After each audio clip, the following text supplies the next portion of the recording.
everyone, you're all very welcome along to another episode of the Gaelic Statsman podcast. I'm your host, Matt Hurley, and I'm joined here by Gaelic Games Fan TV host Aaron Prendergast to discuss this weekend's games in the Allianz Hurling League and a bit about the Camogie as well later on in the chat. No football this weekend, as we were mentioning off air to each other there. So a bit of a quieter weekend than usual, but the rest is mostly definitely needed for the both of us and for GA fanatics up and down the country, definitely.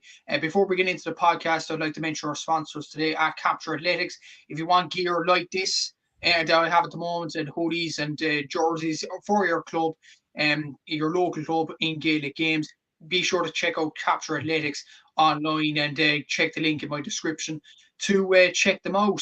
So Aaron, like no football this weekend as we were mentioning off air there, just the hurling this weekend, and yeah, maybe an opportunity to look more into the hurling teams rather than the football teams. Yeah, absolutely. Like as I was saying to you off air, yeah, firstly, cheers for having me on once again. Yeah, no, as I was saying to you off air, like I think probably the main focus, well, look, for myself, I probably am more of a football man than a hurling man anyway, so that probably is one of the reasons. But I do think the Football League probably has, it just seems like it has a lot more jeopardy. There's a lot more going on there than the Hurling League. But at the same time, look, there's been some very good games in the Hurling League this year. I do think it's been a lot more exciting, especially with the slight change in format in terms of more teams having more jeopardy.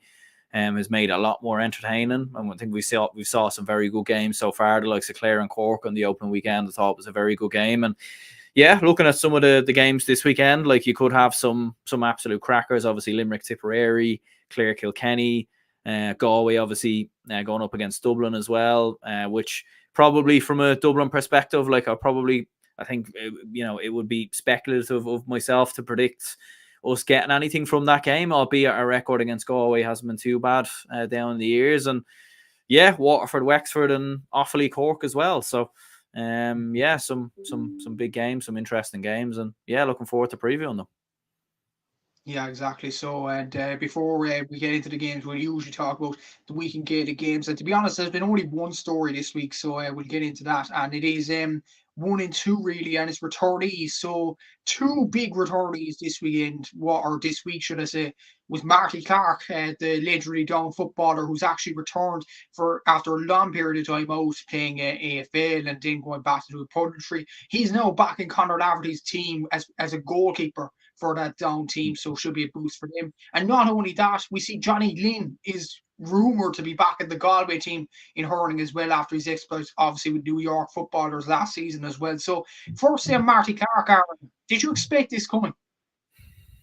No, like I think it's definitely a record, all right. Like what, 13 years, or something like that since he last played. And he's coming back as a sub goalkeeper. I think it kind of reminds me a bit of when Joe Sheridan came back into the midfield, and he was also like a sub goalkeeper as well. Albeit he hadn't actually retired, I don't think. I think he just he'd maybe stopped playing for a couple of years and then went back in. So yeah, like it is quite bizarre, all right. But I suppose that's kind of the way football is going now. Like you have a lot of outfielders playing in goal, and when you look at Ethan Rafferty, obviously for Armagh. I think the Laois goalkeeper, Carl Roach, I think he's an outfielder with his club as well, from what I've heard. Yeah. You look like, and even Stephen Cluxton's an outfielder with his club, to be fair. So like it is such a common trend where you do have so many outfielders playing in between the sticks. And yeah, maybe it's Conor Laverty just thinking outside the box, like whether he's actually going to play, whether he is going to be a sub, I don't really know. But then again, like, would you really come back after 13 years to sit on the bench? Do you know what I mean? I don't think you would, to be honest with you. So I do think he probably will start. Maybe not in the league, but I think when the championship comes around, he might start, and maybe he's going to be that extra man, that sweeper keeper that Down are looking for. And yeah, I think it's going to be very interesting to keep an eye on it. Definitely is, and it'll be interesting to see how Down progressed in Division 3 and the Ulster Championship. And while we're on the hurling week this week, another returnee, Johnny Glynn, to the Galway team. Obviously, he was electric for the Galway hurlers in years gone by. Did well for New York footballers, obviously, last season, but has come back. We've seen him in the Galway club championship in hurling this season as well. Do you think that's a good move if Johnny Glynn if the rumours are true, is to come back in? Will that be cool for Henry Shefflin's side? Yeah, it's interesting, all right. Like, I think maybe like just I don't really know. Like it's kind of, I suppose you can never not have another experienced player. I think the more experienced players you have can really help, especially with the transition. Like there has been a lot of younger Galway players coming in, and much of that sort of crop of 2017, like a lot of those lads have, I suppose, slowly started to retire and are probably more, all kind of coming to the end of their time. Obviously, a lot of them are still playing. So look, it's an extra option. It's a player, obviously, that Henry Shefflin trusts, and again, I don't think Johnny Glynn comes back to Galway if he's not going to feature, if he's not going to play. And yeah, it's probably, it's probably a big loss to the New York footballers as well, because he was a key part of that team that obviously won the or beat Leitrim in that game last year. So it's probably a big miss for New York. And yeah, it'll be interesting to see like what type of role he will play. Like obviously he's been very involved at club level. He's obviously been very involved with New York as well. So I don't think anyone can doubt his fitness. It's not like it's I think there's maybe question marks over Marty Clark in terms of fitness, how will he come back and everything else, but I don't think anybody's doubting Johnny Glynn. So yeah, I think it's going to be a real fascinating one, to be honest. It should be all right, and yeah, I'd be interested to see if Johnny Glynn actually pulls on the Galway shirt this season, and if the rumours from Galway BFN are indeed true. But we will move on to the hurling action this weekend, and we'll start off with a cracker on Saturday night live on RT2 in Super Valley Park Keeve. It is at 7:35 p.m. It is Limerick against Tipperary, and worth noting as well, this was the only team that Limerick faced the championship last season and failed to beat. So Tipperary will be really, really competitive with this Limerick team. Obviously, both sides have 3 wins from 3, should I say. Tipperary only squeaking over the line in the end against Westmeath, thanks to a Noel Connaughty OG, whereas Limerick absolutely obliterated Dublin and the last day out in Croke Park. So like, it's an interesting game, this. Like maybe an opportunity for Tipperary to win the game, considering this is on in Cork in Super Valley Park Keeve, because of the fact the Gaelic ground is under renovation. So maybe a leveler, would you say, Aaron? Yeah, I think so. And I do think it's going to be, like I think obviously playing the game in the Gaelic grounds, like Limerick's record there is obviously very, very strong. It's a ground obviously that Tipperary know very well as well, but it probably does neutralise the game a little bit. But yeah, like obviously it was at the Dublin game versus Limerick, and they were just complete levels above from the opening couple of seconds. I think they got a goal after 20 seconds, or I think it might have been even less than that, like 10 seconds or something. It was something bizarre like that. But yeah, I think the thing about Limerick, and I think that like the thing that is most worrying, like from everybody else's perspective, is the fact that fair enough, they've introduced a few of their experienced heads. Like obviously Carl Hayes was back the last day, Tom Morrissey was back, Grode Hegarty was back. But you've got the likes of Cathal O'Neill, who's really establishing himself now. Maybe as a potential starter for Limerick.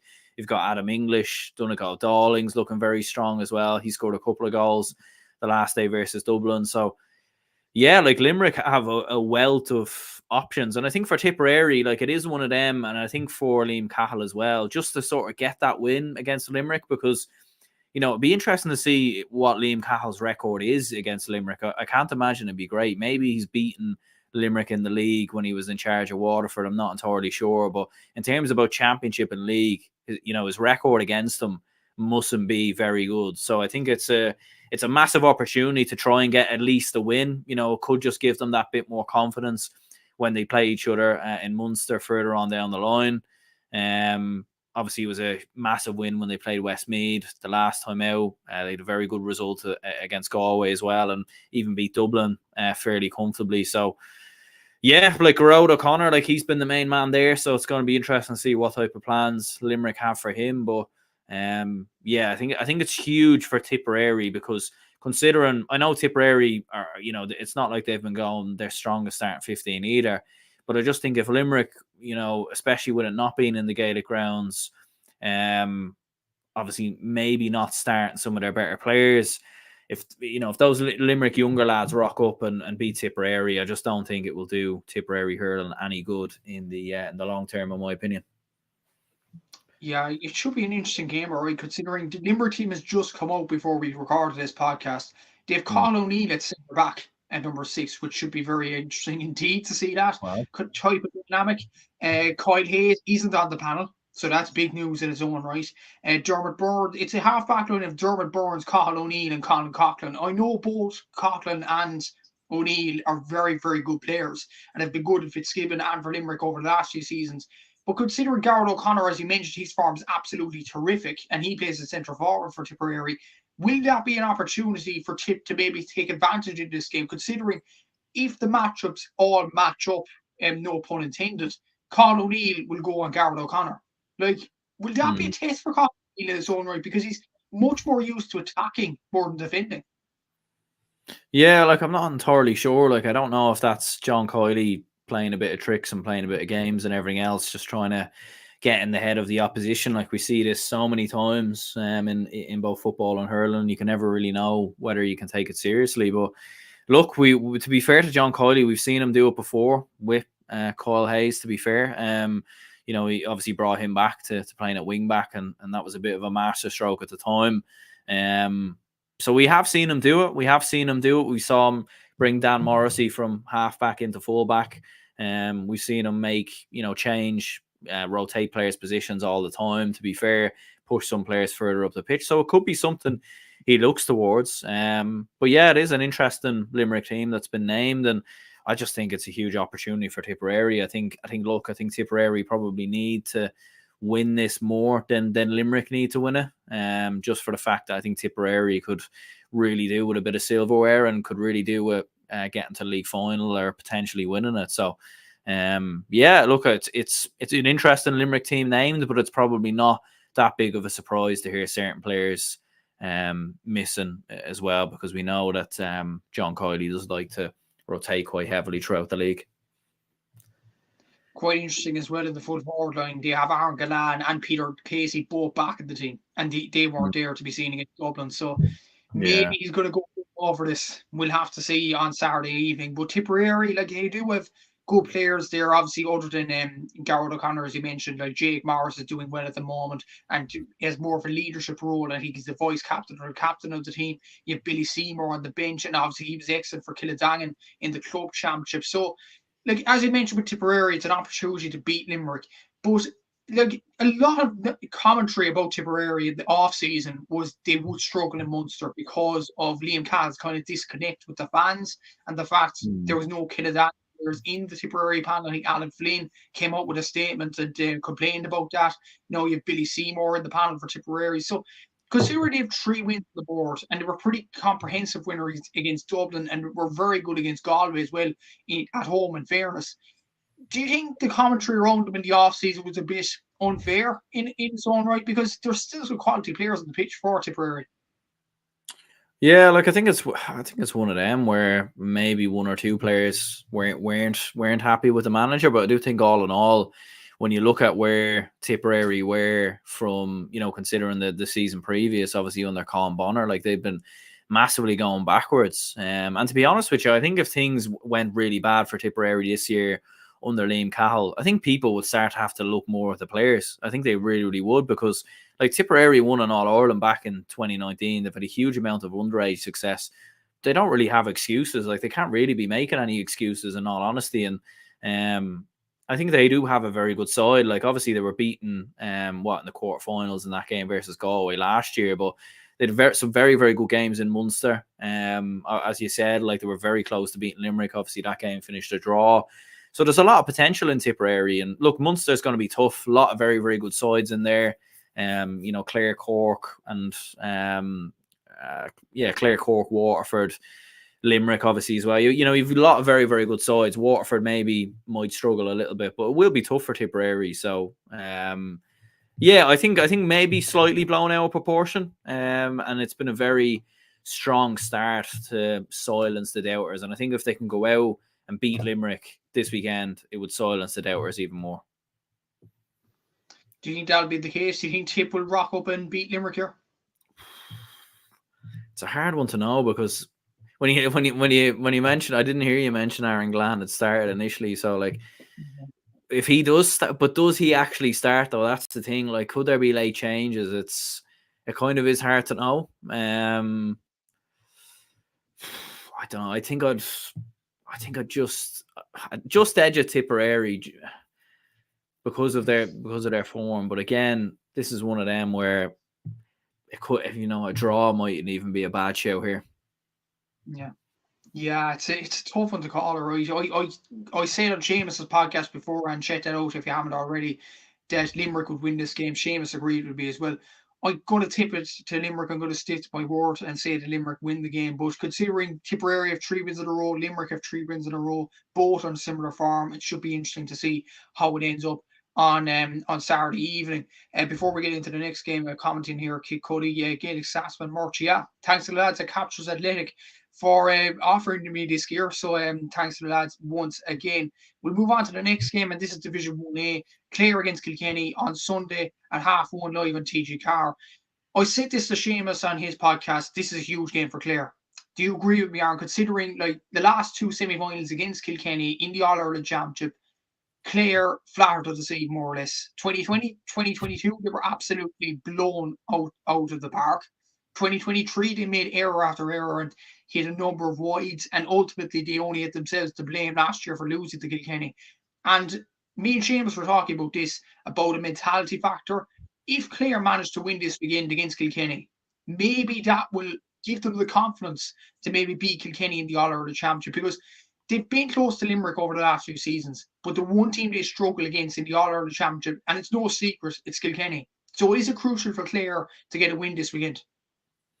Absolutely, yeah. Like, and I suppose it's one of them really where even if they do beat Kilkenny, like they probably still won't have put in the cobwebs to bed. It probably won't happen until these two play each other again, potentially in a semi-final or maybe even a quarter-final, depending on how things go. But yeah, it's absolutely huge for Clare. I think again, because of the situation in Munster with how good Limerick are, it sort of makes the league maybe a little bit more important for the likes of Clare, the likes of Tipperary, albeit, obviously the Munster Championship is very, very intense.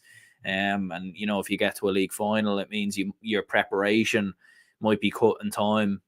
So that is a consideration, most definitely. But I think Clare should be looking to win the game. And look, some of the players that they've had so far this year, likes of Aidan McCarthy, Mark Rogers have been in flying form. Mounsey, I think, has been a great addition as well. Davy Fitzgerald has been decent as well. So Clare have had a lot of good performers so far this season. And, the win against Cork, I thought, was very impressive because Clare in the league in the last few years have been a little bit, slow starters in the league in many ways. So, they've shown a lot of good grit so far. They've got a good squad, a good depth to their team. And yeah, it's going to be fascinating to see how they get on against Kilkenny, because as we know, Kilkenny probably do have, in terms of depth, like one of the best teams in the country. Yeah, it should be very interesting to see how Clare perform this weekend against a good enough Kilkenny team. It'll be interesting. Actually, Tony Kelly's not going to be in this game. Obviously, he's injured. Shane O'Donnell probably won't be either. You would imagine TJ Reid won't be for Kilkenny. So in a way, I know there's a mentality thing going into this game, and there always will be with Clare facing against Kilkenny. But would there be a bit of an element of shadow boxing in this game? Considering both sides have been probably the closest teams to Limerick over the last few seasons, do you think both teams will kind of hold back as well in Cusack Park? Yeah, it's hard to know. Like, I think it's like that in the hurling league in general, isn't it? Kind of across the board. You could even say that about the Limerick Tipperary game to a certain extent. I don't think there'll be as much here, just with the fact that it isn't necessarily a guarantee that these two play each other, albeit they have played each other, in the last couple of years in the All Ireland series. But I think especially as well with some of the newer faces that have been coming in to the side, like Billy Drennan obviously coming back in for Kilkenny, likes of David Blanchfield, obviously Adrian Mullen coming back in since his exploits obviously with Ballyhale. Cian Kenny's been in good form as well. So yeah, I don't really think it will be, to be honest with you. I think both sides will not necessarily go as strong as possible and play their, to the best of their ability, but I think both sides will go out to win, and I don't think there'll be any real consideration for shadow boxing or anything like that. Should be a very interesting game, all right. But who you think will win the game? Do you think it'll be the home side in Clare, or do you think Kilkenny will beat Clare once again and make it? I think that's 3 wins in a row if they do it this weekend. So in all competitions, so can Kilkenny do that this weekend? Yeah, I fancy Kilkenny. I fancy Kilkenny to turn Clare over. I just think with obviously Adrian Mullen back in the side, Billy Ryan I think has been impressive as well. And I just think they have a bit more depth and a bit more options to their team. I think their panel's much stronger than Clare's right now, especially with some of the players that Clare are missing. I know obviously TJ Reid is in there. Owen Cody maybe might be involved. But yeah, I would think Kilkenny will just about be too strong for Clare. And again, it mightn't necessarily be the end of the world for Clare, but look, I think Clare's big focus will obviously come Munster and the All-Ireland. Yeah, it's a fair point to raise, and maybe Clare will focus on towards that. But I'm going to stick with the Clare win. I just think one, they need to beat Kilkenny, and two, they need a national trophy on the board. So I'm going to go for a Clare win in that game. From the top of the table to the bottom of the table, we have Waterford against Wexford in Division 1A on Sunday at 3:30 on TG Carr. And the way the league is structured, the loser of this game looks to be in massive bother to go down to Division 1B next season. Wexford haven't won a game so far, but they haven't lost a game either. It's a weird kind of a scenario. They've drawn all 3 games against Offaly, against Kilkenny, and against Clare, so pretty good record in fairness. And the game against Offaly, they were down to 13 men, albeit those rumours they're going to be without. They're definitely without Lee Chin this weekend, and they could be without Kevin Foley as well. So that's a huge loss for Keith Rossiter's side. As for Waterford, it's a weird one. It really is. The last 2 games in particular, they've one win against Offaly, obviously, but the last 2 games against Clare and against Cork, Davy Fitz mentioned in the post-match interview, it was the third quarter. It was the effing third quarter. And Waterford need to improve in that department if they are to show up in this game and win. And it was a bit of a weird one in the last game because was it Waterford performing well in the last quarter, or was it Cork taking the foot off the accelerator? I'm not sure to this day, but like whatever the case may be, both these sides need to win to avoid relegation. Absolutely, yeah. Like, and to be honest, like looking at Waterford, I just think all is not right there with Waterford right now. If I'm being honest, like they seem to have way too many patches in games where they just go missing and they stop scoring, and they seem to go like 10, 15, 20 minutes and stop playing. And like obviously there's been murmurings of certain players not being happy, certain players obviously not making themselves available. Obviously Austin Gleeson being one of the most known players with Waterford. But yeah, I fancy Wexford, to be honest with you. I know Wexford haven't won a game, but I've liked some of the younger Wexford lads that have come in. Corey Byrne Dunbar, I think, has been very impressive. Keane Byrne has been good. Seamus Casey was very impressive the last day with a goal and 4 points. So yeah, I fancy Wexford, and it is a strange one because like the opening day they drew against Kilkenny, they were moments away from winning that. Obviously coming up against a very good Kilkenny side.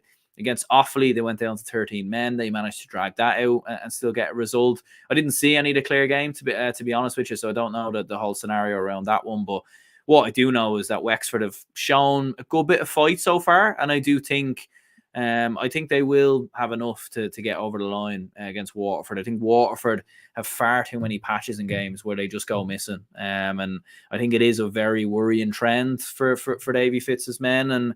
And I think the writing on the wall is there for Waterford. Yeah, I can see Wexford beating them and turning them over. Yeah, it's a weird thing, even without Lee Shin and Kevin Foley. I just expect Wexford to win the game as well because I like the way that Keith Rossiter is not building on. Well, he's changing a lot from last season because last season was obviously an abomination for Wexford, losing the West Lead. They could have easily gone down to the Joe McDonagh, and Keith Rossiter steadied the ship. He may not have won a game, but he's definitely grinding results with these players, and grinding results against Kilkenny and Clare is no mean feat either. And we're both going for Wexford winning this game. But just before we move on to the next one, Waterford, what are your thoughts on Davy Fitz, for instance? Like, I think Seamus mentioned this as well. Like, if he goes at the end of the season, which looks very likely at the moment, Davy Fitz, because it's just weird. The whole atmosphere seems weird at the moment with Austin Gleeson leaving. The players are not playing for him. It doesn't seem in patches of games, as you mentioned there. Like, and if he does leave at the end of the season, where does he go? Like, I think the obvious answer is Dublin, and I'm sure you wanted them at Dublin in the past, but I'm not sure about it now. But like it's a tough one really for Watford to comprehend it, especially David Fitz. And these post-match interviews are very, very weird because it seems like in a way he's defending his players sometimes, and in a way he's throwing his players under the bus in some instances. So what's going on? Yeah, I just think he's been found out. I think his style of hurling, all the extra sweepers and everything else, and being overly defensive and trying to keep the ball, not really letting your players off the shackles. I think that style has been found out, unfortunately. He was at Clare for quite a while. He was at Wexford for a long time as well. Obviously, had huge success with Wexford winning a Leinster title. But when you actually look at sort of his last couple of years at Wexford combined with his first couple of years at Waterford, like the win rate is very, very poor. It's not really good at all. And I do think there is we have this with all the best managers, all the great managers, where especially with a style and everything else, there is a life cycle, and maybe he's gone as far as he could. And yeah, look, maybe as he said, going to Dublin, a couple of years ago, I would have been very, very behind that. Looking at it now, looking at the way Dublin hurling is now, combined with Davy Fitz, I just couldn't see that working out. Do you know what I mean? And like Micheál Donoghue, I think is a very good manager, but even he can't really get a tune out of Dublin right now, and I'm not too sure. I think the best solution for Dublin is to probably get a man who knows Dublin hurling inside and out, because there's a bulk of younger players, there's a bulk of club players, and I think going for an outside man probably isn't the right way to go about it anymore, especially looking at how things have gone under Micheál Donoghue. But it's a hard one to know with Davy Fitz. And yeah, like I think if he was to let the lads off the shackles a little bit, like when they played Tipperary last year, they can pull a result. They do have good players. There's no doubt about it. Desi Hutchinson on his day, I think is one of the most skillful hurlers on the country.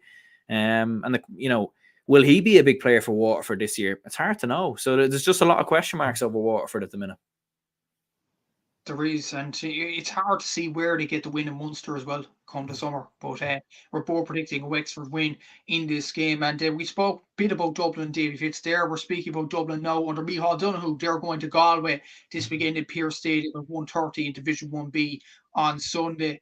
Seamus was very negative about Dublin, I will say, after the Limerick game and before this game. He thinks Dublin will get a trouncing in this game. I think it'll be tighter than people expect. I do think Galway, there's a bit of a soft underbelly with them, and they aren't as good with Henry Shefflin over them, in my honest view. And the fact that Dublin drew to them last year in the Leinster Championship and easily could have won that game, I do think Dublin, in some instances, have a good performance in them, especially against Galway. But I wanted to get your views on it. Are you as negative as Seamus about the Dublin team at the moment, or are you just accepting that Limerick were just a much better team the last day in Croke Park? Yeah, like I think, I don't. It's kind of a hard one. It's kind of just where Dublin are at, in all honesty. Like it just is where Dublin are at. Like the result against Limerick didn't surprise me. I think an 18-point win was a fair result, and I think if Limerick, to be honest, Limerick could have put their foot on the gas more and probably beaten Dublin by 30 or 40 points. I think that's how good Limerick are, and that's probably how poor Dublin are at the minute. I just think Dublin at the minute just look like a very easy team to play against. There doesn't seem to be much ferociousness in our tackling. I think we look very disjointed in terms of attack. We're missing opportunities. The fluidity to Dublin's play doesn't seem to be there. And we just look like a very easy team to play against. Like no disrespect to, your Westmeads, your Carlows, your Offaly's. But, a lot of the time for Limerick, Galway, Cork, Clare, when they would be playing those teams, it is an easy win. There's no other way about it. And Dublin weren't always that. Dublin were the type of team that you couldn't take them for granted, because they might just give you a game. They might just give you a game, and every now and again we pull off a result. But now, unfortunately, I do think we're now firmly in that category. And like there are good hurlers in Dublin, there are good players, but a lot of the younger players that I'd hoped would kick on and make more of a breakthrough don't seem to be. Likes of Dara Purcell, AJ Murphy, I think are two bright sparks for the future, but don't really seem to be getting into the team as much. Ronan Hayes, for whatever reason, we can't quite seem to get the best out of him.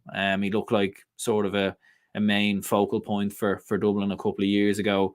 Obviously, Donald Burke's only freshly back from a long enough injury, so you can't really sort of knock him too much. Keane O'Sullivan's been in good form. Conor Burke's been all right, but yeah, like if you've still got the likes of Danny Sutcliffe sort of doing a job here and there, and yeah, I think unfortunately Dublin are probably just have just regressed. And I think realistically, I know a lot of people, when Dublin hurling went on a bit of a bounce around 2013, 2012, and sort of the years after that, I think a lot of people thought, like, with the Dublin funding and everything, that Dublin hurling was going to kick on and start winning all Irelands. But in reality, that hasn't been the case. And when you look at Dublin hurling's history, the 2013 was a complete once off. And yeah, I think this will be a fairly easy game for Galway.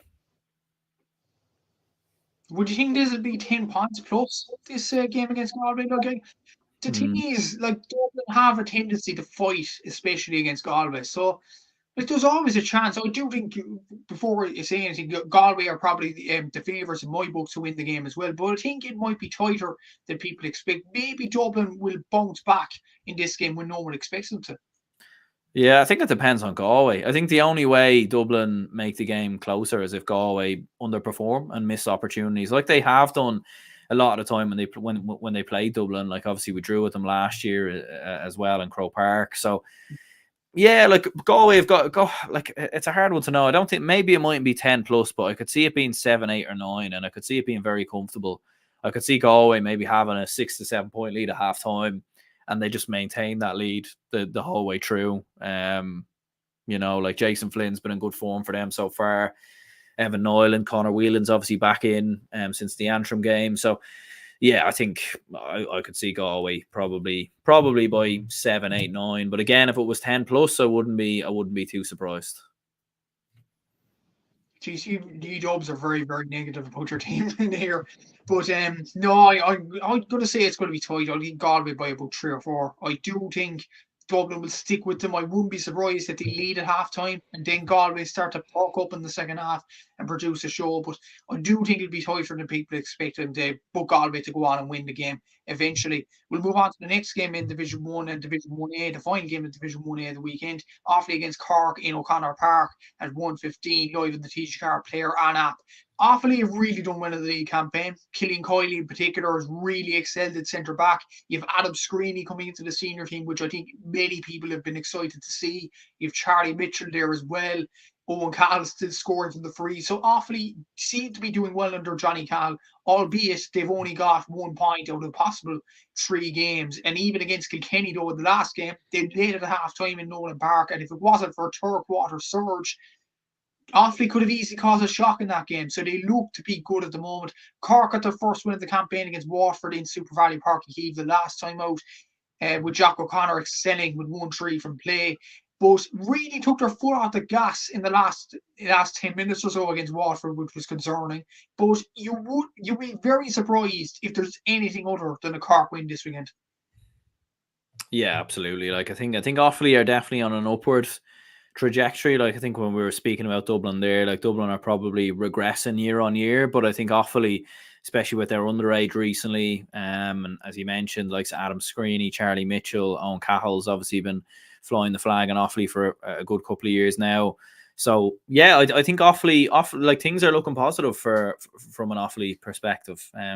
Albeit, look, I know it was 13 men they came up against in Wexford. Obviously, going into the closing minutes of that game, probably disappointed not to get the victory. It was a huge opportunity to get a win. But they've shown a lot of positives. They definitely have, and ruffling up Kilkenny. I know people will say, "Oh, yeah, fair enough. It's it wasn't Kilkenny's best team. There wasn't TJ Reid and everything else." But look, I've seen that Kilkenny team give Dublin, a 15, 20 point hammering, with one eye closed at the best of times, and when they've been missing key players. So, and even with that, like the likes of Owen Cody, Adrian Mullen, Billy Drennan, were all still playing that day for Kilkenny. So, yeah, there's a lot of positives from an Offaly perspective, but as you said, you would fancy Cork to be too strong. Was obviously a huge win for yourselves the last day, first win of the league season.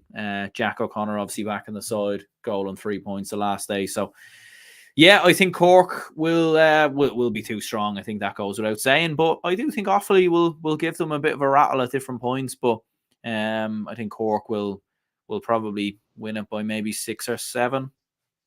Mm. Yeah, I'd say so. I'd say so. That's a good way just to credit to Offaly, the way they've performed in the league campaign so far. And Cork are kind of finding their feet, finding their first team in many ways. And Seamus mentioned this point as well, that when you look at the forwards in particular for Cork, I can only name three 100% starters going to the championship. Robbie O'Flynn, Jack O'Connor considering his form right now, and Patrick Organ. The rest of the 3 spots are up for grabs. Maybe Seamus Hardy at 11. We'll have to see how that plays out if he does come back into fruition for Cork. But do you think Cork need to get like a start, particularly a 6 starting forwards, and just go with that and see how it goes in the next few weeks? Because you look at Limerick, you look at Clare, Tip to a lesser extent as well. They all know they're starting 6 forwards, and Cork do equality to compete with them. But the problem is there's not enough consistency with the team selection. Would you agree with that? Yeah, absolutely. I definitely would. Yeah, because Clare or Cork have definitely changed their starting forwards, their team, and obviously they've had injuries and everything else. But I think with Cork, it's a weird one. They've almost had too much underage success in the last couple of years, where they've got too much options. Do you know what I mean? Like they've got a lot of depth, and there's almost too many good players in Cork, which is, it's leaving a headache. And I think the current management are having the same issue, that the last management had under Kieran Kingston, where they don't really know, their best starting 15. You obviously have certain players in the team like Patrick Horgan and others who are, I suppose, in many ways, your key players and your experienced leaders and everything else. But we have seen players come in and out. Like Jack O'Connor was obviously a huge player when Cork got to the All-Ireland final in 2021. We haven't really seen too much out of him since then. So it's an interesting one with Cork, and Brian Hayes been in decent form, Seamus Harnedy as well. So yeah, I think Cork have got a lot of depth, and I think for for Pat Ryan and everything else, like they do need to nail down a starting 6 in terms of forwards, just so they can build a bit of consistency and everything else, because they will need it when it comes to the Munster Championship. Possible so, yeah. And even look at the other forwards in and out of the team: Declan Dawson, Shane Barrett, Alan Connolly, and as well as that Ben Cunningham, who's come into the team from the under-20s from St. Finbarrs.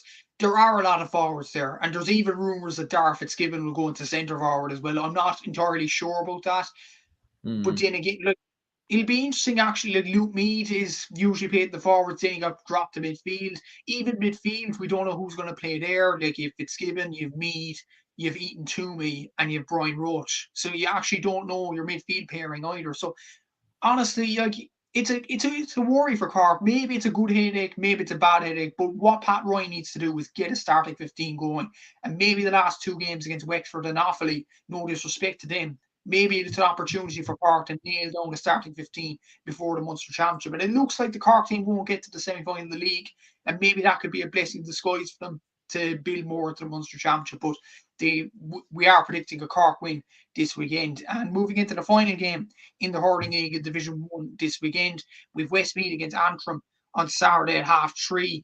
Like, both sides are on 0 points, obviously, but Westmeath have performed probably better than Antrim, and probably definitely better, because Antrim, other than the Dublin game where they got very, very unlucky to lose that game, they got trounced against Galway in the last game, whereas Westmeath really put it up to Limerick. They really put it up to Tipperary, other than the end of it when Noel Connolly, unfortunate OG in that game. Like, I know Antrim have performed well in previous seasons prior to this, and they beat Westmeath quite handsomely last year in the Leinster Championship. But would you argue Westmeath are in better performance form than Antrim are right now? Yeah, it is a hard one to know. I think with the players Antrim have lost, there definitely has been a regression with Antrim. And yeah, like Westmeath, again, like with Westmeath, they've had as you were saying, against Limerick and Tipperary, they had a few good performers. I think David Williams looked very good, wasn't it, against Tipperary? 214, yeah, like that's some tally to be scoring, in fairness. So yeah, like I probably would fancy Westmeath, in all honesty. Like Antrim, I think, yeah, especially with Neil McManus obviously not there anymore, and a few other lads who've obviously opted out. Like I think Westmeath probably will have the better of them. But this is one of them games where Antrim have been here multiple times and they know how to win these type of games.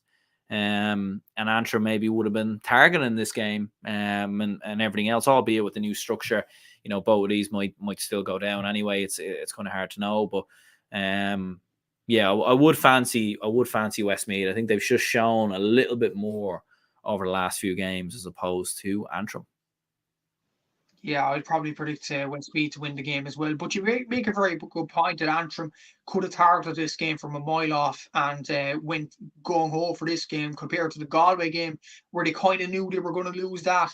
But we'll have to see in this weekend's game. And David Williams, as you mentioned, for Westmeath is on huge form at the moment. I think 212 against Limerick, or something around him scoring statistics. I think 212 actually the first game. Off the top of my head, I actually can't remember who they actually played, but 214 against Tipperary as well, which was a massive scoring tally. So, yeah, I think Westmeath will go on and win this game this weekend. We'll move on briefly to Division 2A. We probably won't discuss Division 2B downwards because obviously the media attention isn't there, unfortunately. So we'll go on to 2A briefly. So we have Kildare against Kerry on Saturday at 2 p.m. We have Carlow against Down on Sunday at 2 p.m. and Meath against Laois on Sunday at 2 p.m. And just for context for our listeners, the table at the moment is Carlow on top with 6 points, 3 wins from 3. Laois second with 4 points, 2 wins from 3. Then you have Down and Kerry both, or Down on 3 points, Kerry on 2, Meath on 2, and Kildare on 1 point, no win so far for Brian Dowling's men. But look at those games, you would probably expect Kildare Kerry to be tight, maybe Kildare to win that, Carlow to beat Down, and possibly Laois to beat Meath. Yeah, I think so. I think Kerry, although they've missed they've had a few players sort of missing this year as well, and everything else. Probably again been in this division for quite a while. Have the neck of the woods, know the lay of the land. I think they should come through Kildare. I think we've all been maybe like sort of looking. I think every hurling fan around the country's probably had one eye on Kildare over the past year or so, just kind of hoping that they'll kick on so we can have another sort of new team to come along. But obviously they had a very good league campaign last season, but it just hasn't really kicked on since then. And whether it's because the quality isn't there or something else, I'm not entirely sure. But maybe it was a bit of a false dawn. I don't really know. But like Kildare do have very good players, but you probably would fancy Kerry. Yeah, I suppose Carlow going up against Down. Down have been a bit like Kerry, a sticky team in the last couple of years, but you would fancy Carlow to come through that. And yeah, Laois against Meath, I think you would certainly fancy Laois to get the win there. Carlow are flying at the moment, aren't they? And they look good for the All-Ireland campaign this year.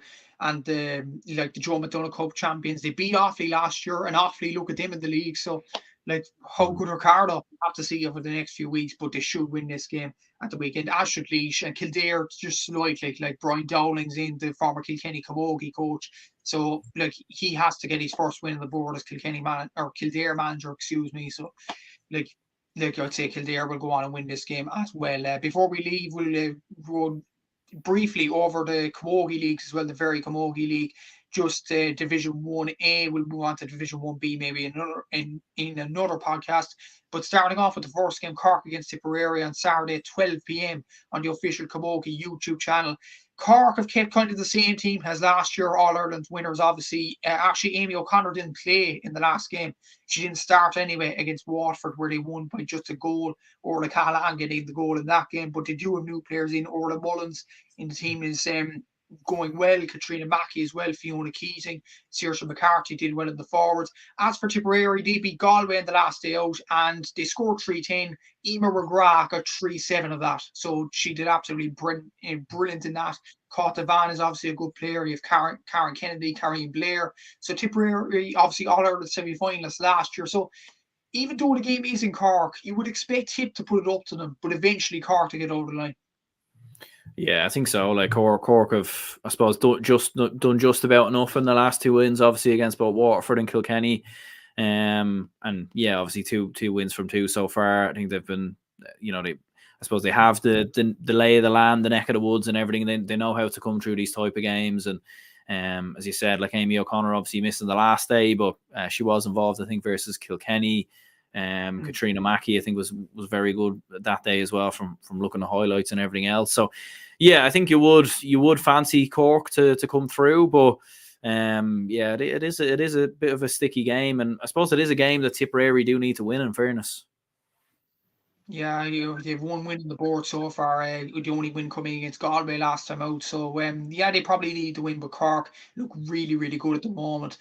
Speaking of Cork and Tipperary, Cork are being part of the big three over the last few seasons. Galway and Kilkenny have been part of that over the last 2 to 3 seasons, or even more than that.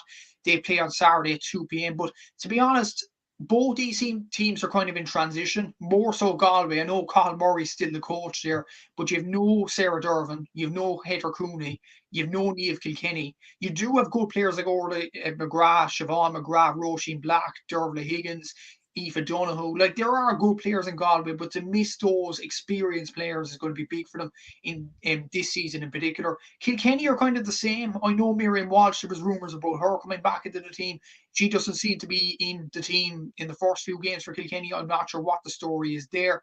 But Aoife Doyle has come back in after a long period of injury, and she scored a goal in the last game against Clare. Katie Nolan's done well, Julianne Malone, Steffi Fitzgerald, Aoife Prendergast did well for Dixborough in the club championship. So this will be a tight game, but like, it could go either one or two ways. Galway could get the rub of the green with home advantage, or Kilkenny, maybe their better players will shine through and win this game. Yeah, like, well, I suppose both sides, or in particular Kilkenny, are coming in with a good bit of momentum, obviously, after the Clare victory. And as you said, like, yeah, Katie Nolan, Steffi Fitzgerald, 2 players who obviously stood out that day. I think both of these 2 will probably have their eye probably on later in the year. I think that's probably the main focus for either one of these 2. But especially after how good Kilkenny looked against Clare, and I suppose Galway coming in on the back of a defeat versus Tipperary, you would probably fancy Kilkenny to get the job done. So yeah, I'd probably go with them by 3 or 4. Yeah, I'm going to go for a draw on this one. I do think like home advantage could be massive for Galway to go on and win this game. And before we end the podcast, one more game, and it is Waterford against Clare on Saturday at 2 p.m. Waterford, the likes of Beck Carton are still there, Lorraine Bray, Niamh Rocket, basically nearly the whole team that reached the All-Ireland final last season. So maybe another stepping stone for Waterford. They lost the last day against Cork, but only by an Orla Cahalan goal. So they seem to be going well enough. As for Clare, they're the only side in the division with no wins on the board. They got beaten by 10 points against Kilkenny the last day, even though Lorna McNamara scored 1-5 of Clare's 1-9 the last day and seems to be the main player for Clare. Maybe almost like a one-player team, but the likes of Zian Spillane and O'Loughlin need to step up more for Clare, but you would still expect Waterford to go on and win this game. Yeah, absolutely. Like, Clare have been beaten fairly convincingly in the last 2 games, and I suppose maybe it has been a bit of a slow start in some ways for Waterford, obviously, as well. I know they obviously beat Tipperary, but I suppose, yeah, obviously beaten with that goal from Orla Cahalan versus Cork. So yeah, you would fancy Waterford at home. I think they will be too strong for Clare. Clare have been beaten, like, especially when you look at the margin of victory, when all the other sides seem to be very close to each other. I think you would probably fancy Waterford to get over the line here and, yeah, put some distance between themselves and the banner. Yeah, and Clare in serious relegation trouble in this campaign, and I'd predict the Waterford win as well. So that's all the games that we rounded off in today's podcast. Like, subscribe, all that good stuff. Follow my account on Instagram, TikTok, all that. Follow Aaron as well on Gaelic Games Fan TV. Subscribe to his YouTube channel.